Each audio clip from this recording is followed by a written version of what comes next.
Last lesson we studied and were introduced to imaginary numbers, and now we're going to broaden the range there, and we're going to look at complex numbers, which include the pure imaginary numbers that we talked about in the last lesson.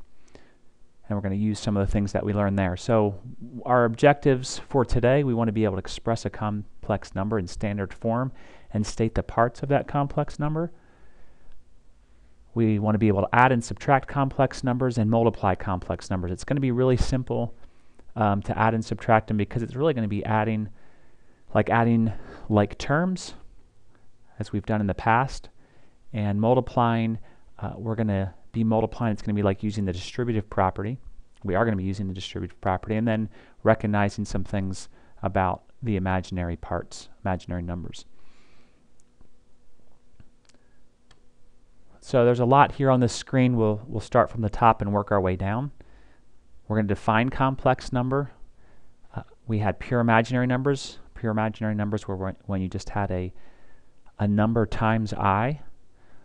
These are going to include imaginary numbers, but these are not pure imaginary numbers. Well, they can be, but not all of them are pure imaginary numbers. So a complex number is a number that can be expressed in the standard form a plus bi, where a and b are both just regular real numbers, and then I is what we learned before. It's the square root of -1. This looks like two numbers here, but this is just one number. It's one complex number. And there are two parts to this complex number. There's the real part, which we mentioned a and b are real, but the real part is a. So we look down here at this next line. A is called the real part because there is not an I multiplied times the A. And then B is called the imaginary part. Now notice here, this says not BI.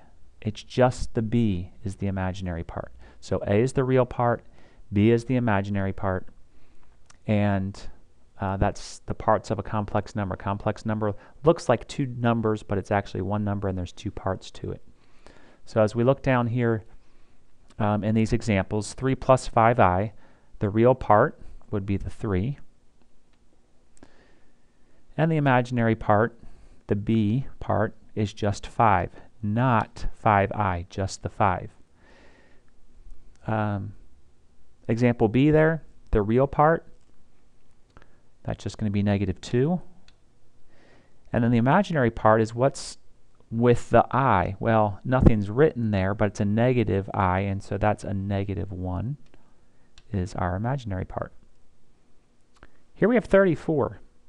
Now this is interesting because this looks like a regular real number, and it is, because real numbers are part of the complex numbers. There's no I here, so actually if we wanted to write this in complex form, in standard complex form, we would just put plus 0i. And so when we write it this way, we say that the real part is 34. And there is no imaginary part. 0 times I is just 0, so it's 0. But 34 is part of the complex numbers. And so we've talked about the different number sets before. We had real and rational and irrational, and then integers, whole numbers, and natural numbers. Well, all of those things fit inside the complex numbers, but then the imaginary numbers are also part of the complex numbers. This last part is kind of like C, but the other way around. In this case, we don't have a real part. We could think, well, this is the same as 0 minus 3i, and so our real part is 0, and our imaginary part is -3. And so complex numbers are in the form a plus bi, and they're split into two parts, the real part and the imaginary part. Now we're going to look at adding them and subtracting them, and then later we'll look at multiplying. And what I mentioned earlier, to add complex numbers, just combine like terms. You can combine the real parts and then combine the imaginary parts. Subtracting, distribute the negative, or think subtraction is the same as adding the opposite, and then combine like terms. So we'll look at these three examples. They're examples you really could have done in Algebra 1, not even knowing that I was the imaginary unit, because you can just combine like terms. So here are two real parts. We have 3 plus 2, so that's 5. And then we have 4i minus 6i, which is just negative 2i. And that's it. That's the sum there of those two imaginary or complex numbers. Here we have the next two are subtraction. So we can think this negative is going to get distributed to both of these. So if we wanted to rewrite this, 7 minus 3i minus 2, and then this part, it's minus a negative, so that's plus 9i. And now we have our real part. So that's 7 minus 2, which is 5. And negative 3i plus 9i is 6i. And so we end with the answer 5 plus 6i. The last one here, we have a 3i. It doesn't have a real part, but 3i minus 12 minus 16i. We can rewrite this, distributing the negative. So minus 12. And then again, we have minus a negative, so that's plus 16i. Now when we write our numbers in complex our complex numbers in standard form, we put the real part first. So we have negative 12, and then 3i plus 16i is 19i. And so literally adding complex numbers is just adding like terms. We add the real parts and then add the imaginary parts. And be careful with subtraction, because you're distributing the negative. So distribute the negative and then combine your like terms.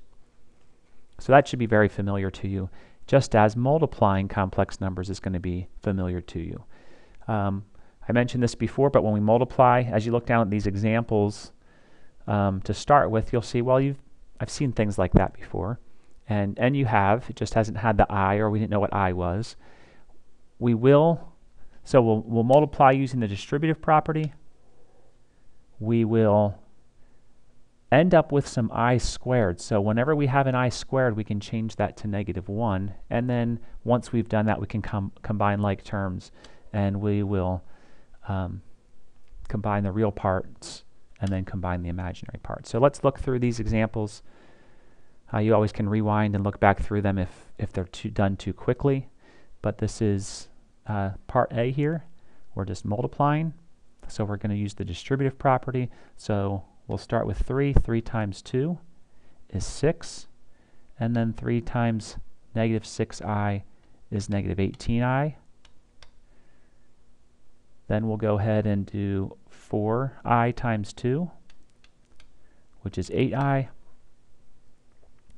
4i times negative 6 is negative 24i squared. Now we have an I squared over here. We'll see that often. So I squared, remember from yesterday or last lesson, that I squared is just equal to negative 1. So this over here, this was negative 24i squared. I squared is equal to negative 1. So we can put a times negative 1 in there instead of I squared. And then we can rewrite this. Once you get good at it, you might not have to rewrite it anymore. You might just be able to do it ahead of time, but we have a negative 24 times negative 1 is 24. Forgot an I. So we'll add the real parts. We have a 6 and a 24, which is 30. Negative 18i and 8i is negative 10i. And that's our answer to that multiplication problem. The next two are going to be pretty similar. 2 times 5 is 10. 2 times negative I is negative 2i. 4i times 5 is plus 20i. 4i times negative I is negative 4i squared. I squared, that's just equal to negative 1. And so we have 10 minus 2i plus 20i. Negative 4 times negative 1 is plus 4. We have our real parts. 10 plus 4 is 14. Negative 2i and positive 20 is 18i. If you want to, you could pause and see if you can do this last one on your own and then see if you get it right. But here we go. It's a little simpler. Distribute. Negative 63i minus 108i squared. I squared, that's just equal to negative 1. And so now really we can just rewrite this. We have a negative 108 times negative 1. I'm going to put this with our real part first. So this is a positive 108 minus 63i. And that's your answer.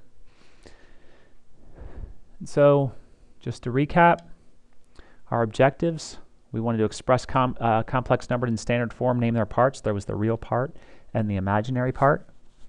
Add and subtract complex numbers. That's very much like adding and subtracting like terms. You add the real part, add the imaginary parts. Subtracting, remember, obviously to distribute that negative or think subtraction is the same as adding the opposite and change as necessary. And then multiplying using the distributive property, remembering that I squared is equal to negative 1, and then combining like terms. And so now you should understand what a complex number is and how to add, subtract, and multiply them.